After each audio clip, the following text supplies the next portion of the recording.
कुणाच्या बापाचं, आमच्या हक्काचा नाही कुणाच्या बापाचं. ओबीसीची जाती न्याय जनगणना झालीच पाहिजे, झालीच पाहिजे, झालीच पाहिजे. ओबीसी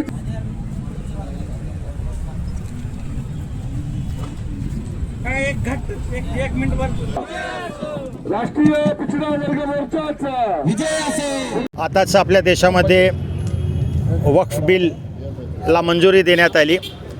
आज आम्ही इथं जमा आहोत all India Muslim personal law बोर्डतर्फे. हे आंदोलन करण्यात येत आहे आणि त्याच्या माध्यमातून असा प्रयत्न आहे की सर्व देशापर्यंत हा मेसेज जावा की मुस्लिम समाज, संपूर्ण मुस्लिम समाज या वक्फ बिलच्या विरोधामध्ये आहे, जो बिल पास झालेला आहे. आणि आम्ही त्याच्या विरुद्ध अगदी शांतीपूर्ण आंदोलन करत आहोत. आणि घटनेनं आम्हाला जे अधिकार दिले त्याचा वापर करून अगदी शांतीपूर्ण पद्धतीने आपला निषेध नोंदवण्याकरता इथं आम्ही आज जमा झालेलो आहोत. त्याची ही पहिली कडी आहे. इथून या आंदोलनाची सुरुवात होत आहे आणि हे आंदोलन संपूर्ण भारतामध्ये अगदी शांतीपूर्ण पद्धतीनं जसं मुस्लिम पर्सनल लॉ बोर्डचा आदेश असेल त्यानुसार केलं जाईल. माझं नाव इंजिनियर वाजेद कादरी.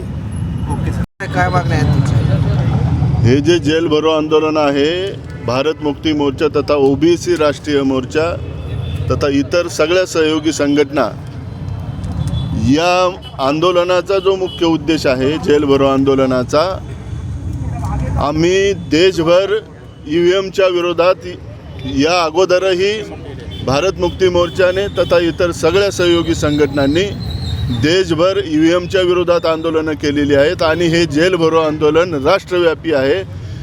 देशातल्या 32 राज्यात 650 जिल्ह्यात आम्ही हे आंदोलन करत आहोत. पहिल्यानं एवढं मोठं आंदोलन EVMच्या विरोधात जेल भरो हे होत आहे. दुसरा आमचा जो या आंदोलनाचा मुख्य उद्देश आहे तो हा आहे की जातीनिहाय जनगणना ओबीसीची झाली पाहिजे. ओबीसींना मोजलंच जात नाही. या देशात कुत्र्याची जनगणना होते, मांजरीची जनगणना होते, जनावराची जनगणना होते, गध्याची जनगणना होते, परंतु या देशाचा प्रधानमंत्री हा ओबीसी असूनही ओबीसीची जनगणना करत नाही. कारण जर मोजलं जाणार नाही तर ओबीसीचा जो अधिकार आहे, संवैधानिक अधिकार, तो त्यांना भेटणार नाही. हा उद्देश ठेवून ते ओबीसीची जातीनिहाय जनगणना करत नाही. तिसरा जो मुख्य उद्देश आहे आमच्या महापुरुषांची वेळोवेळी, आता आपण पाहिलं शिवाजी महाराजांच्या विरोधात असेल, महात्मा फुल्यांच्या विरोधात असेल, कोणीतरी एखादा मनुवादी उठतो आणि वक्तव्य करतो. आमच्या महापुरुषांचा जो अपमान या देशात होत आहे, या राज्यात होत आहे, या महापुरुषांच्या अपमानाच्या विरोधात आमचं हे जेल भरो आंदोलन आहे.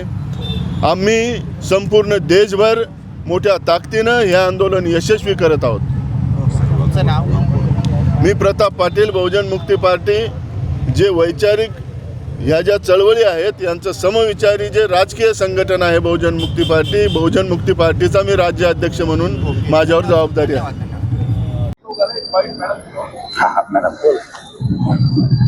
आज 9 अप्रैल भारत मुक्ति मोर्चा, राष्ट्रीय मुस्लिम मोर्चा, बहुजन क्रांति मोर्चा, बुद्धिस्ट इंटरनेशनल के जानिब से माननीय वामन मेश्राम साहब के नेतृत्व में भारत भर के 650 जिलों के अंदर जेल भरो आंदोलन किया जा रहा है माननीय वामन मेश्राम साहब के नेतृत्व में। जिस तरह से आरएसएस और भाजपा की सरकार ने वक्फ संशोधन के नाम पर जो बिल पारित किया है उसके विरोध में भारत भर में बहुजन क्रांति मोर्चा, भारत मुक्ति मोर्चा, राष्ट्रीय मुस्लिम मोर्चा के जानिब से ये जेल भरो आंदोलन किया जा रहा है। क्योंकि जो बिल अमेंडमेंट, वक्फ संशोधन अमेंडमेंट जो बिल उन्होंने पारित किया है इसका हम कड़ा विरोध करते हैं। ये बिल जो है ये दूसरों को फायदा पहुंचाने के लिए सरकार ने पारित किया है, ना कि मुसलमानों को। एक तरफ मुसलमानों के घर तुड़वा कर जो है उनको घर से बेघर करते हैं, और जो है जब कोर्ट उनको गुनहगार ठहराएगी वो तो बात का मामला है, पहले ये गुनहगार ऑलरेडी ठहरा कर उसको घर से बेघर करने का काम ये लोग करते हैं। और ये लीगल जो तरीका इन्होंने अपनाया है ये संविधानिक विरोध, ये संविधान के विरोध में कानून है। जितने काले कानून है और एक्ट 49 के तहत महाबोधि महाविहार के अंदर जो है नाजायज ब्राह्मणों ने कब्जा किया हुआ है बुद्धिस्ट समाज के मंदिर पे, वो हटना चाहिए। उसके विरोध में ये आंदोलन है और इसके अंदर सभी लोग शामिल है, SC ST OBC minority schedule caste, schedule tribe, D and division D, हम सभी लोग इसके अंदर सहयोगी है। इसके बाद भी सरकार फिर भी अगर नहीं जागती, इसके बाद भी हम बड़ा आंदोलन इसके लिए करेंगे। मेरा नाम अलियार खान है, मैं राज्य उपाध्यक्ष Bharat Mukti Morcha Maharashtra. Jayashree Shinde, Indian legal professional association तर्फे आज मी या जेल भरो आंदोलनाला जाहीर समर्थन करते। आजचे जेल भरो आंदोलन माननीय वामन मेश्राम साहेबांच्या नेतृत्वाखाली पूर्ण भारतभर देशामध्ये होत आहे। हे जेल भरो आंदोलन कशासाठी होत आहे याची मी तुम्हाला तूर्त देते की जे सध्याच्या 2025 मध्ये वक्फ बोर्ड अधिनियमचा कायदा आणलेला आहे, जो आमच्या मुस्लिम बांधवांच्या विरोधात आहे, जो आम्हाला आमच्या मुस्लिम बांधवांना हा अफेक्टेड करत आहे। येणाऱ्या काळामध्ये मुस्लिम बांधवांचं अस्तित्व, त्यांच्या प्रॉपर्टीचं अस्तित्व नष्ट केले जाणार आहे। असा हा काळा कायदा रद्द करण्यासाठी आम्ही आज जेलबंद आंदोलन करत आहे। हा काळा कायदा कशासाठी केलेला आहे की बाबा जे वक्फच्या प्रॉपर्टी आहे, जुन्या प्रॉपर्ट्या ज्याच्यावर अतिक्रमण झालेलं आहे, त्याच्यावर पूर्ण सरकारचं नियंत्रण राहणार आहे। सरकार त्या वक्फच्या प्रॉपर्ट्या काढून घेण्यात जाणार आहे। दुसरं असं की या विधेयकामध्ये जे वक्फचे ओनर आहेत त्यांचं ओनरशिप कॅन्सल होणार आहे। तिसरं असं की जे वक्फची प्रॉपर्टी आहे, जी काही अजून रजिस्ट्रेशन झालेलं नाहीये, पण त्याच्यावर आज रोजी नमाज पढले जातात, मदरसा चालवली जाते, हे सुद्धा सरकारच्या अधीन जाणार आहे।